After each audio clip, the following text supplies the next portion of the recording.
right, boils and ghouls. Let's talk some Lucio Fulci because he seems to be losing the poll for next director dive episode pretty badly to David Lynch. So I figured I'm still in a Fulci mood, and I did a stream with some others in the community a long while back discussing this movie, but never did an actual video on the channel for it, and I fucking love The Psychic from 1977. Now, like with all Italian horror movies, with all the alternate titles that they have, I only love one of the titles in every single case with every Italian horror film. There's not one I can think of that I like two different titles. Maybe Phenomena and Creepers. That's like as close as it gets. And this movie had many, many titles. The Italian is Sette, nero.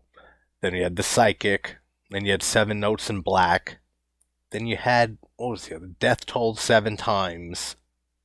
But they all pale in comparison to my favorite, Murder to the Tune of the Seven Black Notes. Excellent title. I mean, come on. That's almost near Twitch to the death nerve. And The Red Queen Kills Seven Times, and Your Vice is a Locked Room and Only I Have the Key. That's up there for me. And I wish this movie was called that more often.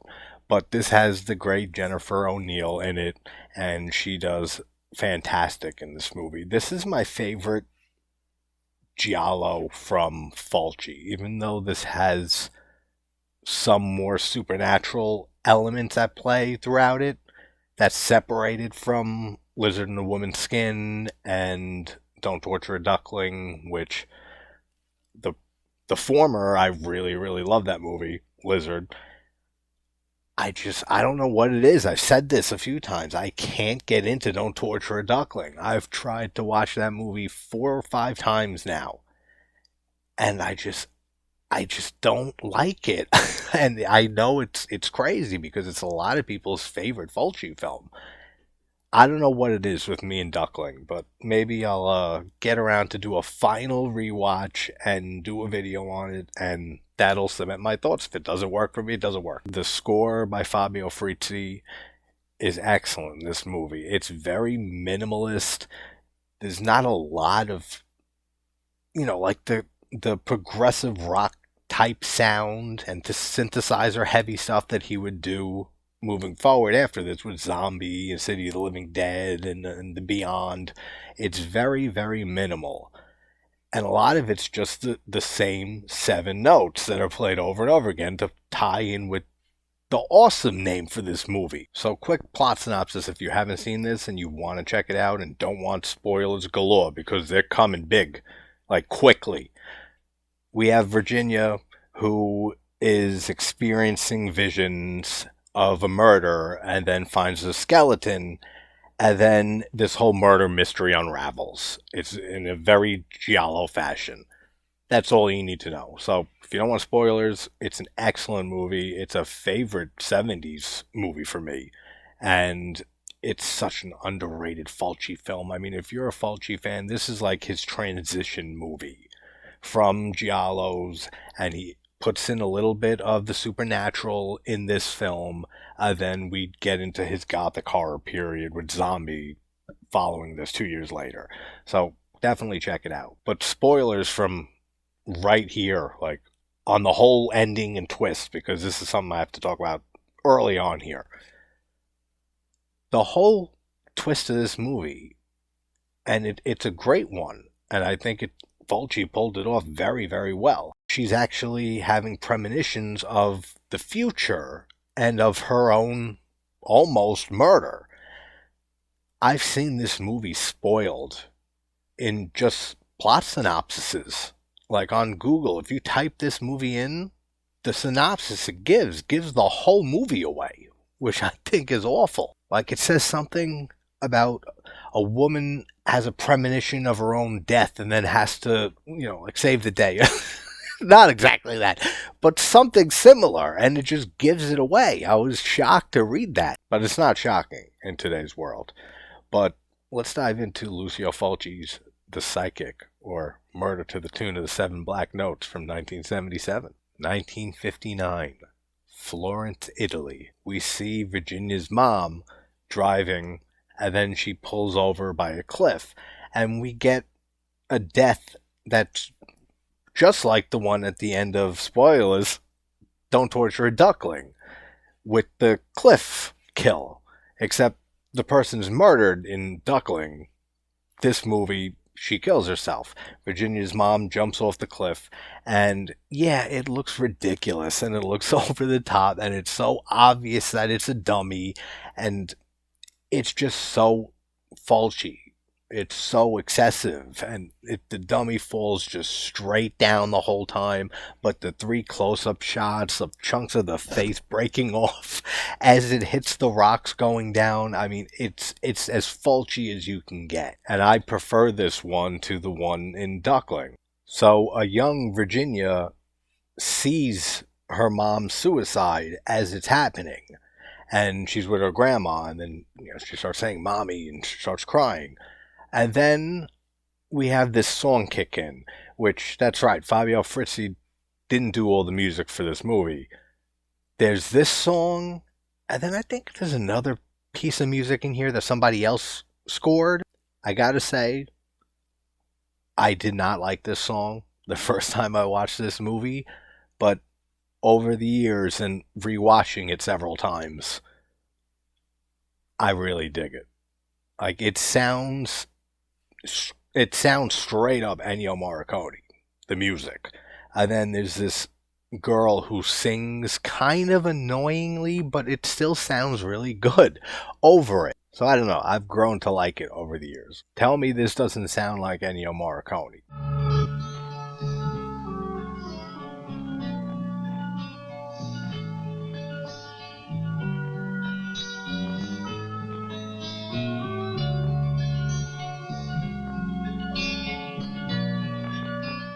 That's like as close to him as you can get, especially with the descending bass notes and everything, with the melody on top. It's very good, even if the singing isn't the greatest that comes over it. But then the title card comes up, Sette, nero. And I changed my mind about the singing with the song. I know I'm going on about the music, but it's great.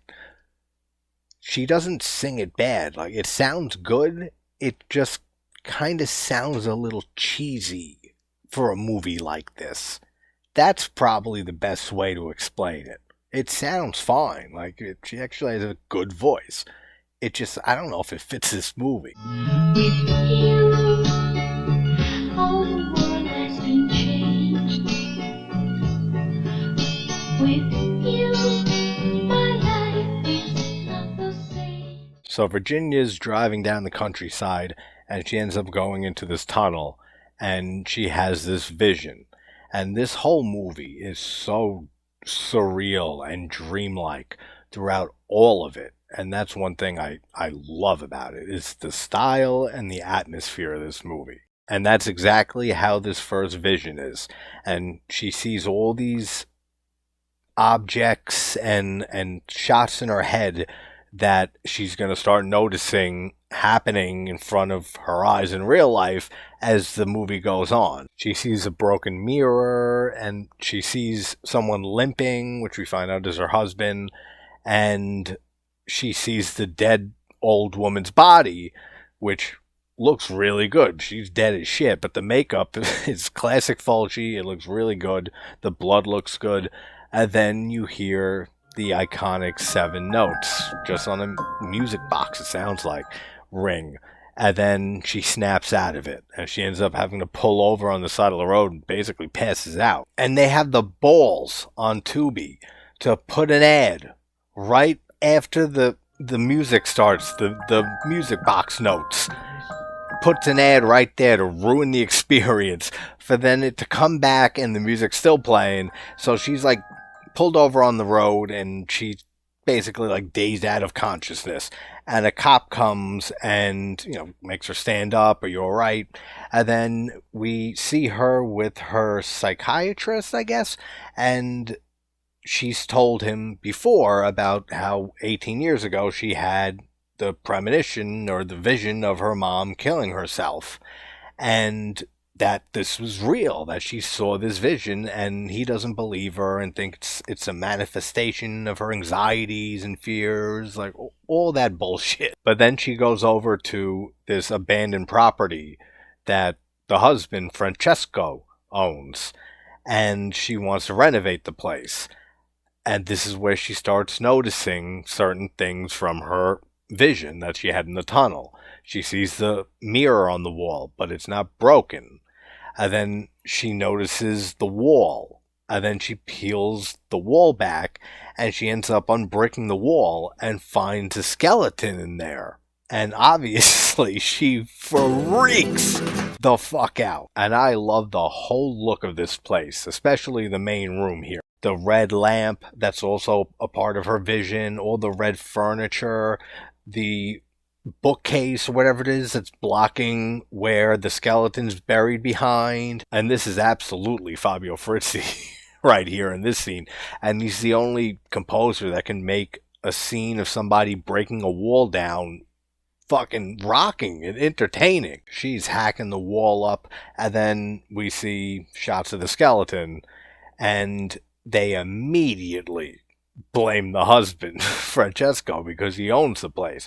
But then later on, we find out that it's not an old woman like she thinks from her premonition or vision, that it's actually some woman that he was fucking, Francesco, like an ex-girlfriend of his, or like someone he was cheating on Virginia with, something like that. I also really like the fact in her vision, the shot of the two bricks being laid down, it's shot from inside the wall, just like what happens to her at the end. A little subtle hint at that it's not, a crime that happened that she saw. She saw her own future. I love that little detail, and I'm sure it was deliberate. So then they find out from the detective, working on this case, they find out who the skeleton belonged to, that it was this ex-girlfriend, it is, Francesco. And they show a picture to Virginia, and she looks at it, and it's the same woman that she sees a picture of on a magazine in her vision. And so it's the same exact woman, but it's a different picture of her. And of course, it's a Fulci movie, so there's a bunch of camera work, zooming in on the eyes, either slow zooms or the crash zoom he uses all the time, and it looks great as usual. And then Francesco, the husband, ends up getting charged with and brought into the station for killing his ex-girlfriend, just because it's his ex-girlfriend and that he owns the place that the body was found in. I mean, yeah, it's pretty damning. So then she goes to talk to Gloria, the sister of Francesco, and she notices that she smokes these yellow cigarettes, which is another thing from her vision, was a yellow cigarette on an ashtray. So now she's starting to see all these things like start to make vague sense to her, but she still doesn't know the whole picture. But then she goes and sees Luca, the psychiatrist, and he points out that because the dead girl, the ex-girlfriend of Francesco, is on that magazine cover in her vision, and it's only like a year old, that she isn't having visions of the past, she's having premonitions of the future. So this is where it starts like leaning towards she's seeing the future, but still the reveal is that she's seeing her own future. All right, this has nothing to do with anything, but I had to. The dialogue, the line that Gloria says to Virginia when she gives the pack of cigarettes to her yellow wrapped cigarettes. She says, "Here, take the pack. They're strong enough to kill an elephant. You're not an elephant, so why aren't you dead?" Then, like most Giallo films, the plot gets very convoluted. She tries to find evidence to clear her husband Francesco of the murder of this young ex-girlfriend of his. And she talks to his sister Gloria, gave her the cigarettes, and she mentions that she changed the furniture after Francesco left for a business trip, so it had to have been afterwards, because in her vision the furniture is how it is now, how Gloria changed it. But they don't accept her vision like as evidence in a case, so she has to keep trying. Then there's this old woman, the one from her vision that she saw dead. She sees her outside her window, and then she gets a call from her, like offering like to tip her off and let her know what's going on. And then there's this taxi driver, Raspini, who she thinks was the person who took the ex-girlfriend who got killed to that property and killed her and put her in the wall. So there's all this stuff going on. It's good, but it's very convoluted. So she finally finds the proof that she needs to get Francesco out of jail. She tracks down the person who took the photo of, I think Agneta is her name, but I could be wrong. And it was taken in 1973 at a horse show. And that puts the timeline with Francesco out of the country. So they release Francesco even though he is a murderer. Yeah, that whole scene when Luca, the psychiatrist, tells Virginia and breaks down how it's not a vision of what happened 4 years ago, the murder of Agneta, but a premonition of maybe the old woman's death. And that she saw her death, so she thinks the old woman's a ghost that she's seeing, but she's seeing into the future. And during all that, she gets a watch from Gloria, the sister of her husband, and it has an alarm on it that plays the 7-note motif that we hear throughout this. And then the sound from the watch perfectly just morphs into the actual score, but like a more minimal version of it, as he explains everything and how she sees into the future. And she says in the future there's going to be music, this tune, and there's going to be this magazine, and all of that. It's one of the best scenes in the movie. The sound design's excellent, and then it goes back from the score to the alarm on the watch. Then it goes to the next scene, and she's in the yellow cab that she saw in her vision or premonition. Then we have the best scene in the movie, and a lot of it, yeah, has to do with Fabio Frizzi's score. This is the full, 7-note score, the famous one from this movie that Quentin Tarantino used in Kill Bill Volume 1 when Buck is letting what's his name? Oh, why can't I think of the name? The guy fuck Uma Thurman when she's in the coma and she wakes up. Classic scene. I know I can't include a clip here because I tried uploading that once and it was a copyright issue, so sorry. But it's so tense. Raspini, that's his name, right? The taxi dude who's involved in this whole like scam of a painting that the weird old woman who we'll see dead in a little bit, she was selling this painting illegally, and then the ex-girlfriend of Francesco, and Raspini all conspired to steal this valuable painting.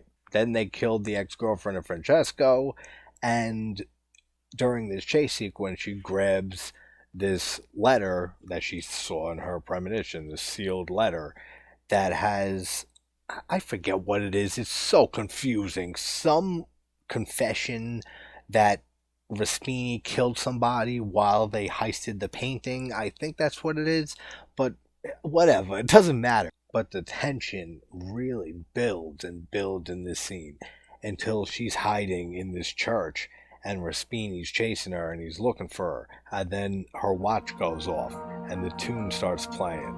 Then the full score kicks in and he starts working his way up to fucking kill her, it seems. And he ends up falling off a wood plank. And for some reason, I always think he dies here, but he doesn't.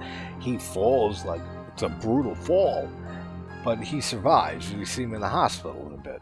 And the whole ending to this movie is suspenseful and tense throughout all of it, where we have Francesco come home and he has a limp now, just like in her premonition. And then everything in her premonition starts coming true, like in reality. And she starts smoking the yellow cigarette and she puts it down on the ashtray, which she saw. and she's the one who breaks the mirror when she gets into a scuffle with Francesco. Oh, that's right, it's not her who breaks the mirror, it's him with the fireplace poker. And he misses her. Then he strikes her in the head, and she starts bleeding out. Then he entombs her in the wall. Then Luca and the police come by, and Francesco acts cool. He's real concerned that his wife's missing for hours, and they're not buying it, but they have nothing on him. And then they go to turn and leave, and her watch alarm goes off, and the notes start playing, and then blends into the score as they realize that Francesco's a murdering fuck. And they don't show it, but I always take that they get her out of the wall and she survives, and he goes to prison, right? I mean, that's how I always take the ending of this movie. But that's Lucio Fulci's The Psychic from '77. I don't like that title, but I think this is a top '70s movie. It's just one I don't watch as often as other movies that I hold as top '70s films. But I mean, O'Neill's performance is absolutely fantastic in this. I think this is her best performance. It's my favorite of hers. The camera work is excellent, like in most Fulci movies. All the close up shots, all the eye stuff, all the weird angles, the cinematography, the score by Fabio Frizzi, especially, is, I think, one of his most underrated scores, at least for a Fulci movie.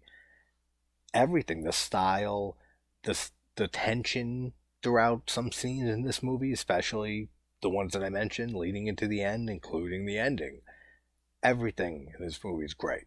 I think this is an excellent film, and it's such an underrated movie. Hope everyone's having a good morning, afternoon, or night. I will talk to you soon. Take care, everybody.